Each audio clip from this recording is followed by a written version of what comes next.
So I wrote on my rock affection. Affection means to give love. We're gonna hold each other's hands and we're gonna look into each other's eyes. Oh no. Okay. Okay? Do you want to do it? Don't do it. Okay, yeah. For how long?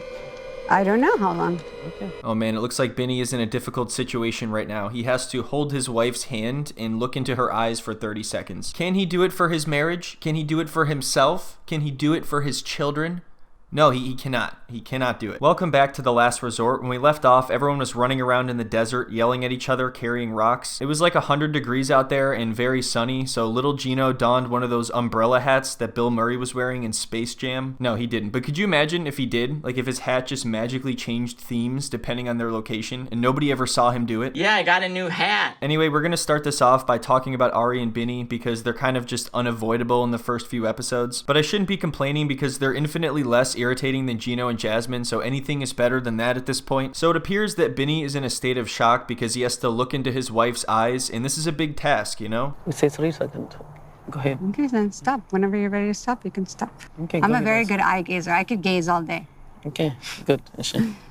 Okay. I was gonna ask you if there's some way that you can show affection to me. I need all my social media. So Benny keeps saying that he wants to work on the marriage and that the reason that he's not able to give her affection is because of the problems they're having, but I don't think that's the case. I think he simply doesn't want to give her affection because he doesn't like her. I'm pretty sure he's just forcing his way through this so that he can hopefully get his social media back at the end. Social media. This is my social media. But I'm not sure if you want to do that because even with the eye, you don't want to hold my hands and even look in my eyes.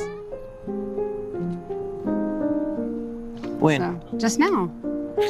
Just we did it. What do you mean? We just did it. I loved that. That was great for me. That's why I asked how long we were going to do it for. I was hoping we were going to stare at each other all day. That's all I want. You know what else I think would really help our relationship? Why don't we do a TikTok together, you know? Just for fun. Just for funsies. Let me see your phone.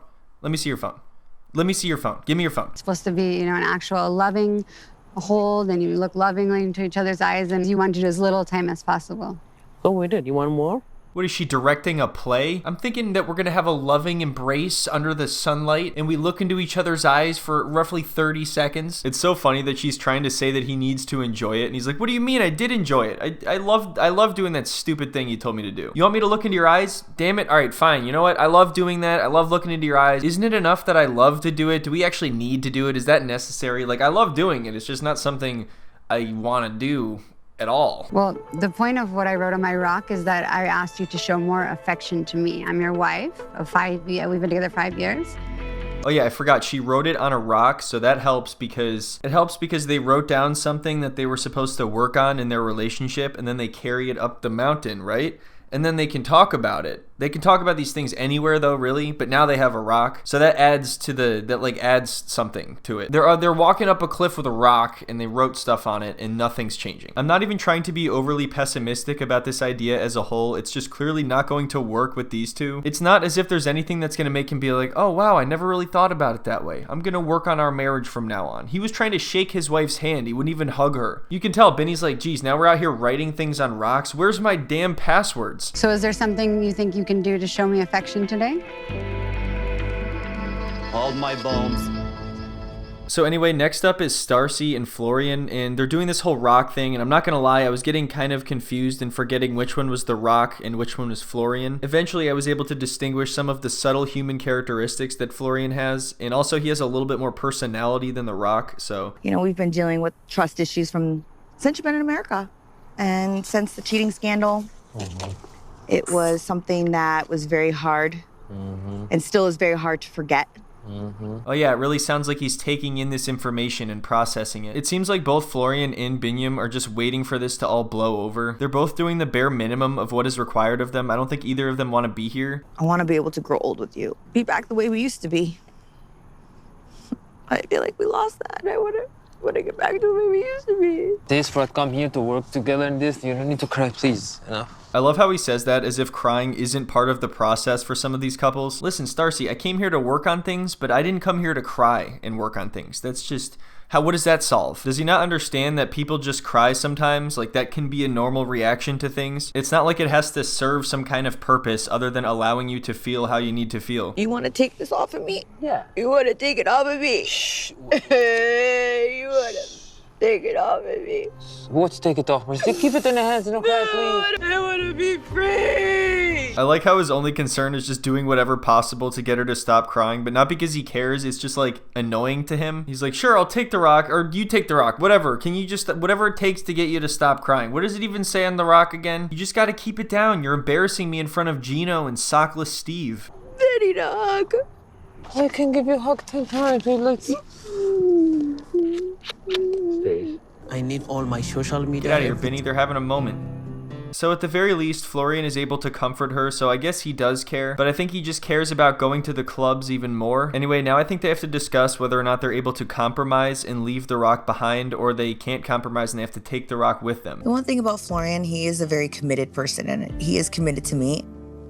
And this is what we need to make it through. Even Florian is like, all right, well, you're giving me a little too much credit here. I'm not that committed. Sometimes even I forget which one I'm married to, Starcy or Daisy. Wait, what? Anyway, Florian does agree to not go to the clubs anymore and to not stay out late anymore and to answer his phone when she calls. So they're actually able to leave the rock behind. And sadly, I think these two are a contender for the most mature couple on this season. Which is, that's something I have to think about. Next, we're moving on to Natalie and Josh, and it's getting really sad at this point. She wrote access on her rock because she wants more access to his life. At one point, she's just like, can I just see the inside of your house? I won't even stay. I'll just walk in for like 5 minutes and look around and then just leave. That's it. That's all I want. And Josh claims that he does give her access to his life, but then he just lists a bunch of ways that he either supports her financially or emotionally or spiritually. I don't know what his deal is. Their relationship doesn't seem to be progressing towards anything. Could it be possible we visit your house and just you make a tour for me? I don't even have to stay there or anything. I just walk in and I see where you live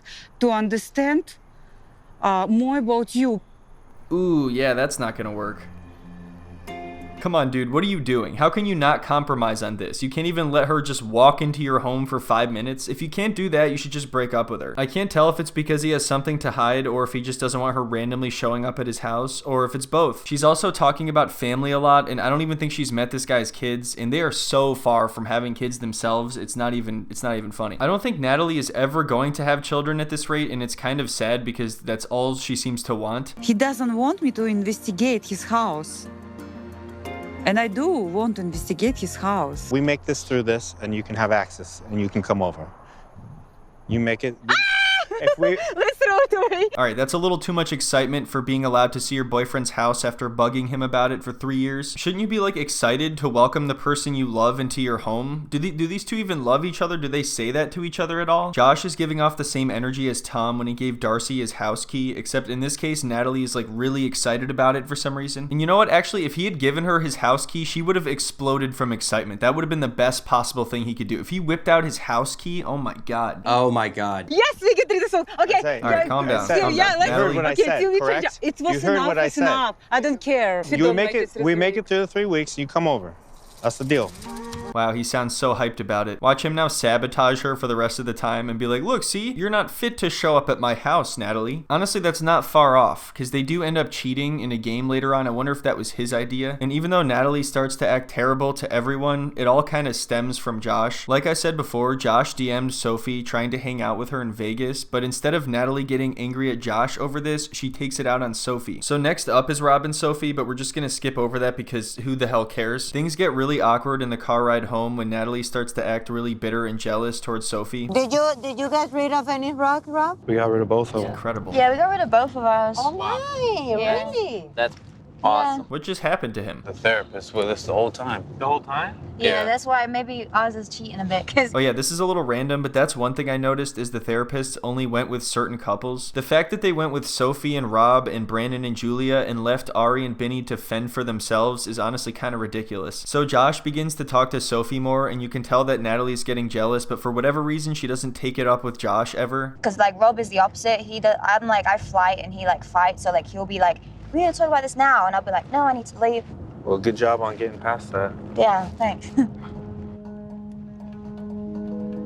So obviously you can tell she's uncomfortable here. Hold on one sec. Let's get Gino's nose out of this frame. So you can tell she's uncomfortable here, and honestly, I don't blame her after the fact that Josh DM'd Sophie trying to hang out. But what she should do is wait until afterwards and then confront Josh about it. It seems like she just doesn't talk to him about it at all. So clearly you're going to have anger and resentment and no healthy way to release that, so she just takes it out on Sophie and everybody else but Josh. I feel like you love her more than she loves you. I feel like you are the one who is pulling your couple. This is the issue, because she's ready to give up any time and just leave. So in my opinion, it seems like she's just trying to stir the pot here. I don't think she's giving her honest opinion. And as you'll see in the coming episodes, she is constantly trying and failing to get a reaction out of Sophie. And Natalie just kind of becomes increasingly unhinged as this season goes on. Yeah, but I think we're both trying. You know, he's hurt me and I'm a bit more easily Well, more you so should ready. concentrate on him more, and you don't, and I see it. I mean, I am. I'm here. You came here to work on this relationship that you have. Everyone here is riddled with issues, so it's pretty clear that Natalie is not just randomly singling out Sophie. And what she's saying is so generic. She's like, he loves you more than you love him, and you don't try enough, and you need to concentrate on him more. I'm wondering if she thinks that something happened between them, or if Sophie flirted back with Josh, but I don't even think that was the case. And the last thing she said is very revealing. She's like, you need to concentrate on this relationship that you have, and not other ones. And I am.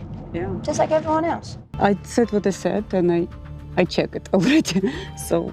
She checks it. It was fact checked. So now for the last part of this video, we're going to shift over to Gino, and trust me, I don't want to do this any more than you do. Apparently Compromise Canyon, as they call it, didn't help these two. Can you believe it? It didn't work. So Jasmine walks in the room and she's like, listen Gino, I want my sex tonight. And then he's like, listen Jasmine, maybe by the end of this retreat, we'll get there. It's been 8 months, dude. I want to rescue like a few positive things. But our intimacy is like going down the drain, like it's getting worse. Right now, like we have a sexless marriage, and that's pretty awful. Right now you do? You guys have had this for a long time now. I feel like this is all you talk about on the show anymore. And it sounds like she's even cheating on him now, which kind of only makes sense if you haven't been intimate in 8 months. And the crazy thing is, their divorce is just inevitable, and all they're doing is postponing it and just delaying it. I don't think there's any possible scenario where these two come out the other side as a successful couple. You know why I stopped kissing you and hugging you? Because of the rejection.